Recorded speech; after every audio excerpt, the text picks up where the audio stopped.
story mother frickin' time. Are we in focus? Can you see me? Is there enough light? Jeez, I'm out here looking like somebody's grandmother with my hair styled like this. Oh well, when I take down the style, the curls will be on and popping. Onward with the story, right? So sometime ago, I was at work, okay? And I don't know if I told y'all this in the past. I feel like I have, but there's always, always, always a room in a facility that no one likes, okay? And I'm not always brave enough to dive into the history as to why this room causes so many problems. I remembered there was a whole trilogy, a story, a series that I was telling about room 22, okay? Well, here's another room 22 story. This is for sure 110% room 22, but on another unit, right? So we're talking about the recovery unit, okay? I had a series of issues and I wasn't really paying it any attention because I'm just thinking I'm at work, I'm in work mode. But ever since I started working there, my first incident in room 22 was a patient's heart rate was through the roof and we could not, for the life of us, get that heart rate down. We tried absolutely everything. There was a team at this patient's bedside and his heart rate would not go down. Another issue we had was a patient who needed to have a procedure done, and in some cases what will end up happening is procedures will end up getting bumped if they have an emergency procedure that they'll have to do before that one. And so this patient was progressively getting worse, and even though their issue was emergent, it still wasn't as urgent as all of the other cases that kept coming in before them. So we're on this unit trying to stabilize this patient before they go into surgery. Another issue I had was not even with the patient, but the patient's family member refusing to offer any assistance in helping the patient get dressed, in educating the patient, in being a support system. And I was so confused. I'm like, why are you here? Like, why is your number listed on this patient's chart for someone to call?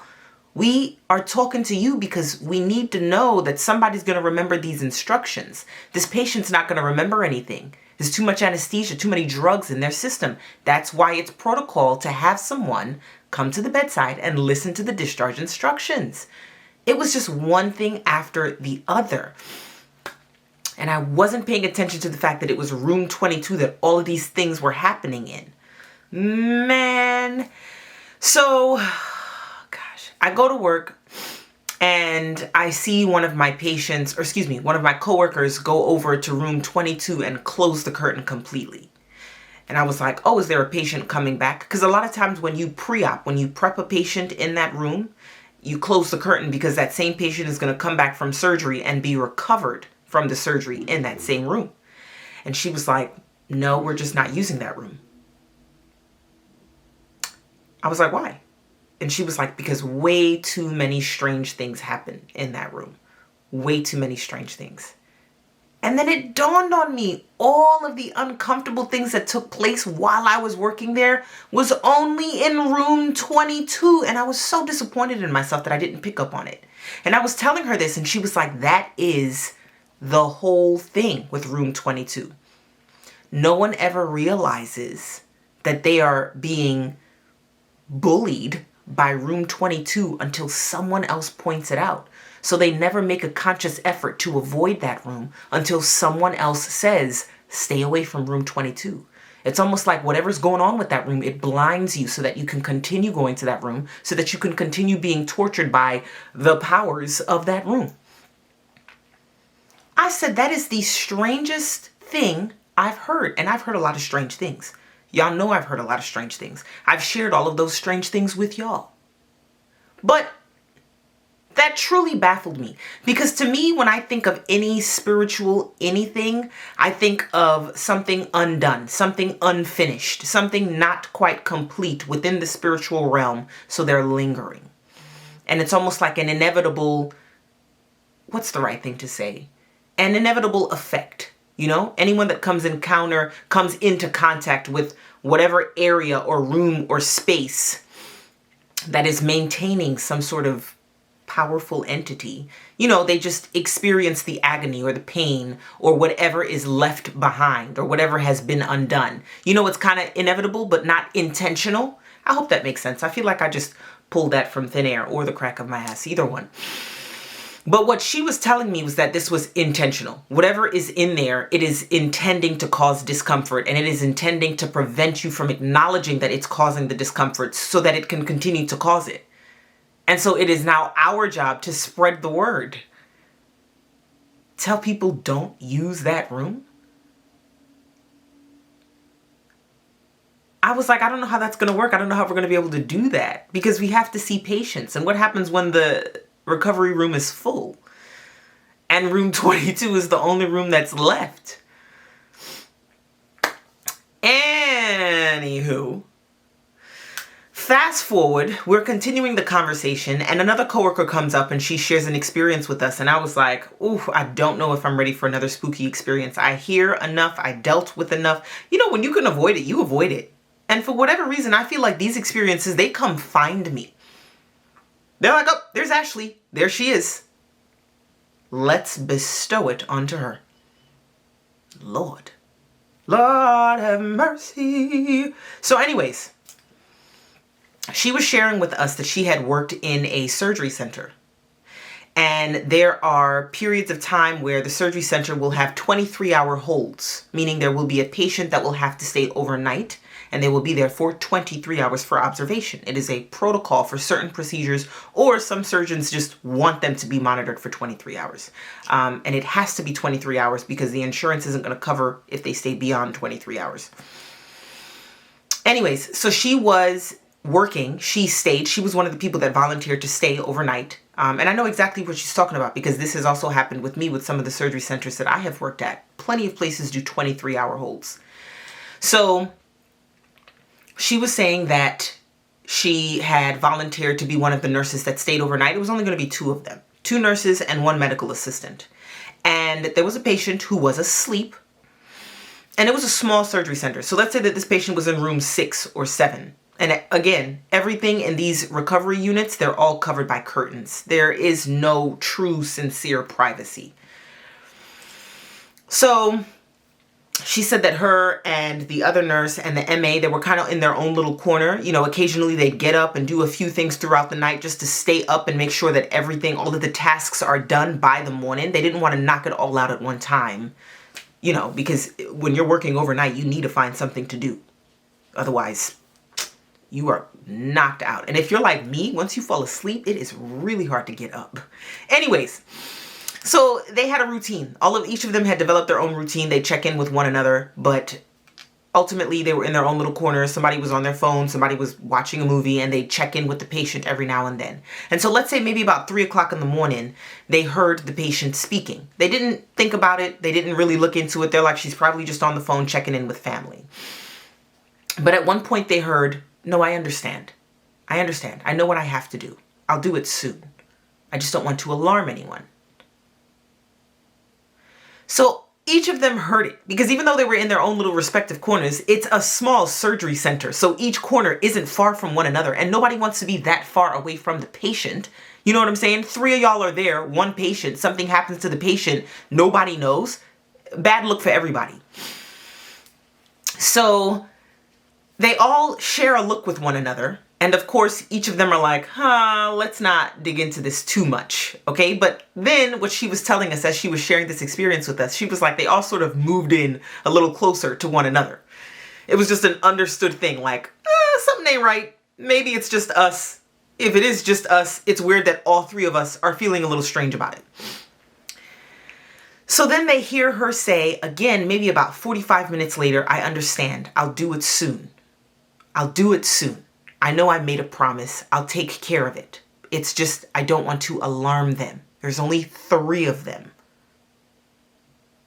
So then one of them, the MA, decides that she's going to get up and go check on them, the patient. She says, knock, knock. She says, knock, knock. Because like I said, it's a curtain. There's nothing to knock on. And she pulls over the curtain, open the curtain, and the patient is knocked out, sound asleep. Sound asleep. At this point, she sits back down. All 3 of them are experiencing it. So she goes back down, she sits back down, all of them are looking at one another, and eventually the other person says, the other nurse that's working, says, something's not right. Something is off, and obviously we're all feeling it. So what do you think we should do? And so the MA was like, well, we can't just leave the patient. Like, there's nothing that we really can do. We just need to be on alert. So from this point, there's probably like 2, maybe 3 hours left in the shift, and they've set down their electronic devices. All of their devices that they've been utilizing to help get them through the shift, they've all set it down, and now they're just uneasy, they're uncomfortable, and they're kind of crouched in near one another. I am now uncomfortable hearing this situation, hearing this story. You know what I'm saying? Like I said, these things, these situations, these scenarios, these stories, they just find me. Anyways, all of that being said, they're crouched in towards one another. And then it's probably about maybe, I don't know, 30, 35 minutes. I just remembered her saying it's getting near the end of the shift, and she hears the patient say again, I'm gonna do it now. The MA, the only brave one, gets up and opens the curtain again. Homegirl is knocked out. So then the other nurse, not the coworker that's telling me the situation, the story, the other nurse that's with her says, I'm calling the supervisor. I'm gonna call her. I'm gonna just tell her what's going on. I want somebody else to be aware so that if it does get to a point where we have to depart and something strange happens, she knows. I'm okay with losing my job over this. I didn't blame homegirl. I didn't blame sis. Because to be quite honest with you, I have been in a lot of situations where I was like, I'm gonna go. I'm gonna go. I'm gonna go. This is starting to feel way too similar to one of those scary movies, and I don't want to be a part of it. I don't want to be in it. So she calls the supervisor, and the supervisor's like, oh, look, everything's gonna be fine. It's just that room. Something strange always happens in that room every night. Nothing's gonna happen. Trust me. So then the MA hears what she says, and she's like, why wouldn't you share that with us? Because neither one of them had worked overnight. The 23-hour hold thing, even though it is a thing that surgery centers do, some of them do it more frequently, some of them do it really infrequently. So it's not something that they would have known. And so the MA was like, why wouldn't you share that with us? Like, why wouldn't you prepare us for this? And she was like, if I told you, you guys wouldn't have agreed to work. Long story short, the night ends, very strange experience. Someone comes, picks up the patient, discharge instructions are given, the night ends peacefully. But correct me if I'm wrong, I kind of feel like that was a setup. The similar situation had happened to me some time ago, and I shared the story here. But I feel like these managers or these owners or whoever of these surgery centers, they know. And for you to be so comfortable with knowing like the energy that some of these surgery centers hold on to and just be like, la-di-da-di-da. I don't know. Should that make me uncomfortable? Because to an extent, I guess it is important to not maintain a strong sense of fear. Because if you do, ultimately you're surrendering. You're giving in to the opposing force or the entity or the energy, right? Real quick, look at the shirt that I'm wearing. It says Namakasi. It is the cover of my comic book. If you guys want a shirt of your own, let me get myself back in focus. Hopefully it didn't knock me out. You should click the link below. Go to my website, dirtywordsmith.com. On there, you can order a special edition copy of the comic book. You can order a sweater that looks like this, a t-shirt that looks like this, and a number of other merch that looks similar to this with other comic book designs on it. You know what I'm saying? I'm super excited about this. I'm super grateful for the sales and the excitement and the encouragement that I've been getting where this is concerned. We've also begun working on an animation. So guys, get really excited, get your copy, get in line. There was a pre-order period. We had to shut it down so that we can focus on the inventory, order the correct amount of books, ship it out, and then reopen the ordering. So go ahead and subscribe to the website so that you can be notified when you can order another copy. Anywho, share with me what you think about that story and how you feel, about whether you should proceed with caution, whether you should proceed at all, or whether you should proceed with no caution, no fear, just strength and confidence to show these entities who's boss. You know what I'm saying?